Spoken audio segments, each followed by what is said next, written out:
Hello everyone, I'm Morgan Anderson. The Ohio baseball team is back in action tonight against the Toledo Rockets. Absolutely. Safe to say we're on TVC title time, are we not? That's right. Absolutely. Hardwood folks, this is your 2023 Hardwood Heroes Girls Coach of the Year, Coach Phil Koska of Athens.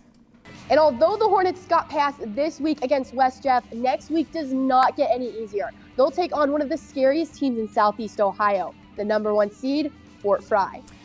Happy Tuesday, everyone. I'm Morgan Anderson. The Ohio women's basketball team looks to pick up its second road win tonight against the Dayton Flyers. Mata, he is a great player who's left a significant mark on the Ironton football program. Ty, you just came off of a really great game. This has been a monumental season for you guys. Let's talk about growth. How have you grown as a player and how has your team grown throughout this season? But Portsmouth needed a win tonight for a share of the title, and tonight we saw if they could do just that. Now, as they say, if you can't take the heat, get out of the kitchen. And Ironton faithful Tatum Carpenter said, "What's for dinner?" as he connects to Ty Perkins on second down with this catch. Insane plays all day. Ironton's Aiden Young intercepts Portsmouth throw right below the 10. In this one, it says it all. CJ Martin for Ironton intercepts this, and man, it is straight out of Madden with that air. At the half, Ironton leads 28-0, with Portsmouth needing to bounce back badly. And that they kind of did when the score was 35-0. Running back Braden Truitt fights tooth and nail to sneak one in for the Trojans. But like any OVC bedtime story, the Tigers would go on to win 42-7. Guys, these are some of the biggest rivalries in the state. And because they all play in Region 19, we saw both of these games play twice last year. By the end of the first half, the Bulldogs were up 31-17. But here's a name you're gonna wanna know, Ella Chapman. She had 10 points of her own in the first half. She had 2 for 3 beyond the arc, and in the paint alone, she had 2 for 4. When you pass her the ball, she's making it from literally anywhere. Thanks, Chloe. Up first, we saw Cole Grove's ruthless rushing attack test the Portsmouth defense with something to prove. The Trojans finished 3rd in the OVC last year, but sitting at 2-3 tonight, we find out whether they're contenders or pretenders. Haley, I took a trip away from the Athens bricks to the countryside, where I sat down to speak with Coach Koska and his wife, Brittany. Here's what the conversation unfolded. If you take one step into McAfee Gymnasium, you'll meet head coach Phil Koska, an Athens native. I grew up right here in Athens. I went to Athens my whole life. Never left. So, trust me, my wife tries to get me to leave all the time. With over 15 years of coaching experience, he first got started coaching his son's AAU team. Little did he know those days coaching his son would turn into cutting down sectional champ nets with Athens girls basketball. What's that like? Has it been a long time in the making since you started? Would you?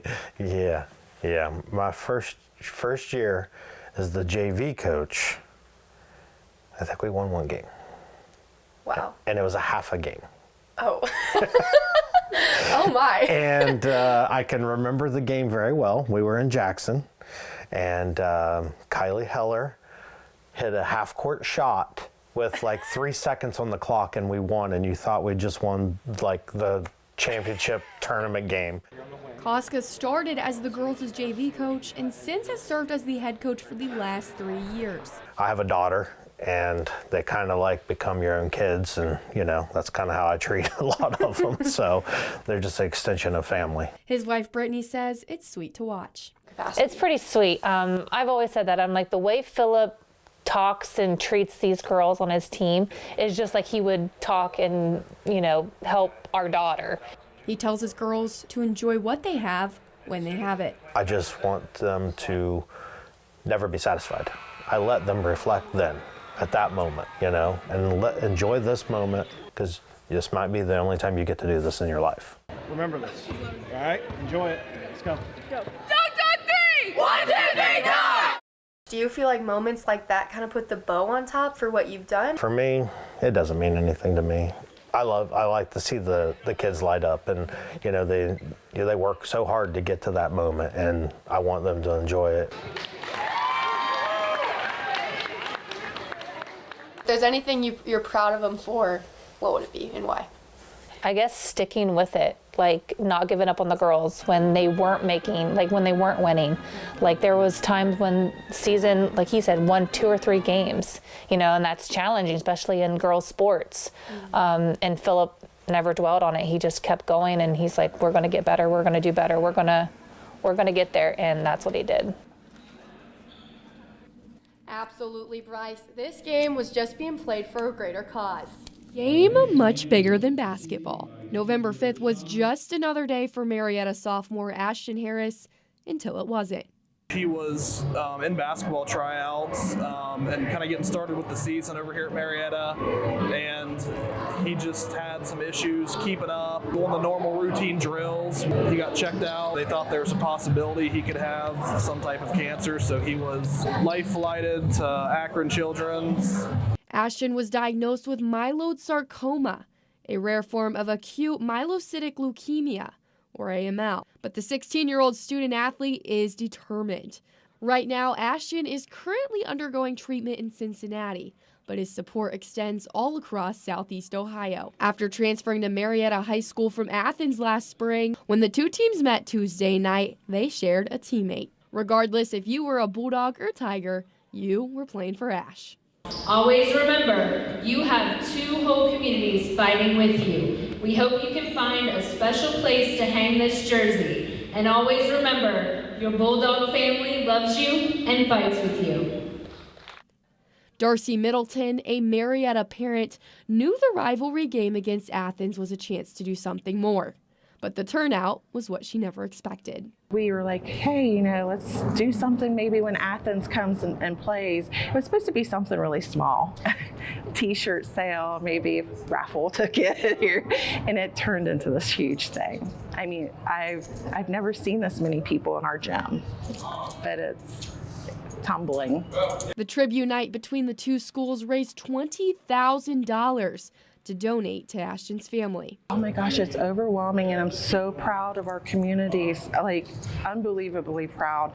From the players to the mascots, everyone sported a Play for Ash t-shirt, and Ashton was able to see it all. And if we could all, Ashton's watching online right now at that green camera up there, if we could all wave that and give him a little round of applause here. Thank you. A rivalry game turned into one community. The Bulldogs and Tigers played for Ash. With a community like that, it would make for a heated game. Heading into the first, it was tied 11-11. In the second, though, Marietta blew this game wide open. Tiger big man Alex Kendall, a 6'6" forward, led the game with 20 points and snagging 8 of those boards. With a guy like that alone, the Dogs just couldn't compare. Nathan Shattuck had 15 points and led with 4 assists for the team. But with consistent rebound struggles, the Bulldogs would lose this one 66-40 and fall 4-10 overall.